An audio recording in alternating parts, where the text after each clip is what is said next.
is Kaia, and today we're going to be reading The Relatives Came. Story by Cynthia, Rylant. It was in the summer of the year when the relatives came. They came up from Virginia. They left when their grapes were nearly purple enough to pick, but not quite. They had an old station wagon that smelled like a real car. And in it, they put a nice chest full of soda pop and some boxes of crackers and some bologna sandwiches. And up they came from Virginia. They left at 4 in the morning when it was still dark, before even the birds were awake. They drove all day long and into the night, and while they traveled along, they looked at the strange houses and different mountains, and they thought about their almost purple grapes back home. They thought about Virginia, but they thought about us too, waiting for them.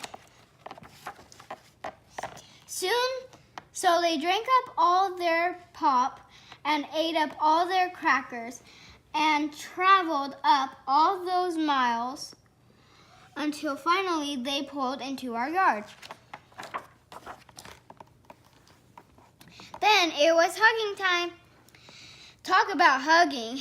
Those relatives just passed us all around their car, pulling us against their wrinkled Virginia clothes, crying sometimes. They hugged us for hours. Then it was into the house, and so much laughing and shining faces and hugging in the doorways.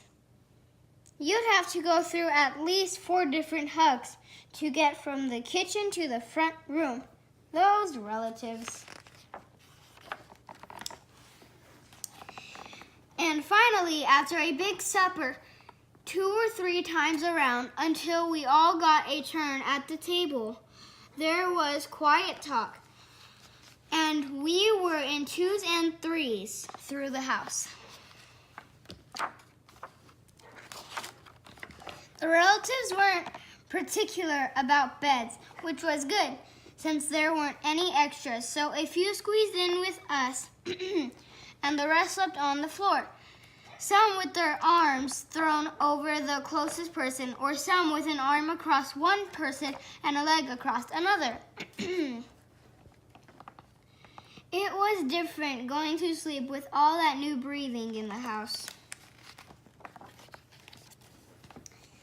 The relatives stayed for weeks and weeks. They helped us tend the garden and fix any broken things they could find. They ate up all our strawberries and melons, then promised we could eat up all their grapes and peaches when we came to Virginia. But none of us thought about Virginia much. We were so busy hugging and eating and breathing together. Finally, after a long time, the relatives loaded up their ice chest and headed back to Virginia at 4 in the morning. We stood there in our pajamas and waved them off in the dark. We watched the relatives disappear down the road. Then we crawled back into our beds that felt too big and too quiet. We fell asleep. And the relatives drove on all day long and into the night. And while they traveled along, they looked at the strange houses and different mountains. And they thought about their dark purple grapes waiting at home in Virginia. But they thought about us too, missing them, and they missed us. And when they were finally home in Virginia, they crawled into their silent, soft beds and dreamed about the next summer.